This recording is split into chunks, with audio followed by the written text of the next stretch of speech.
Inauguration കഴിഞ്ഞു എന്നാ തോന്നുന്നത്. ദേ ബാലേന്ദ്രൻ ചുള്ളിക്കാട്. എത്ര വർഷം കഴിഞ്ഞാലും ക്യാമ്പസ് എന്നൊക്കെ കേൾക്കുമ്പോ ഇങ്ങരുടെ മുഖം ഓർമ്മ വരുന്നത്.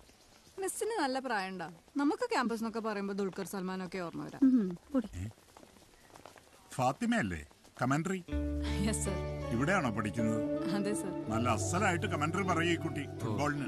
സാർ ഇവരുടെ നാട്ടിൽ പോയിട്ടുണ്ടായിരുന്നല്ലേ? സെവൻസ് ഫുട്ബോളിന്റെ ഉദ്ഘാടനത്തിന് അന്ന് ഈ കുട്ടിയാ കമന്ററി പറഞ്ഞത്. ചെറിയൊരു ചായ സൽക്കാരം ഉണ്ട് ഓഫീസിൽ. വരൂ teacher. Come Fathima. Oh yes ma'am. നീ എങ്ങനെ നോ പറഞ്ഞ കൊന്നിനും ഞാൻ അന്നേരം. പഴയ പ്രേമൊന്നും മാറിയിട്ടില്ലല്ലേ? പൊടി. ഫാത്തിമ ദേ സാറ്. സർ, ഇത് ആൻസി ടീച്ചർ. സാറിന്റെ പഴയ ഫാനാ. ഇപ്പൊ ഫാനല്ലേ? ഇപ്പോഴും ഫാനാണ് സർ. ഫാത്തിമ, സർ, ഞാൻ പറഞ്ഞത് മറക്കരുത്. വാക്കിന്റെ സിദ്ധി അതെല്ലാവർക്കും കിട്ടുന്നതല്ല.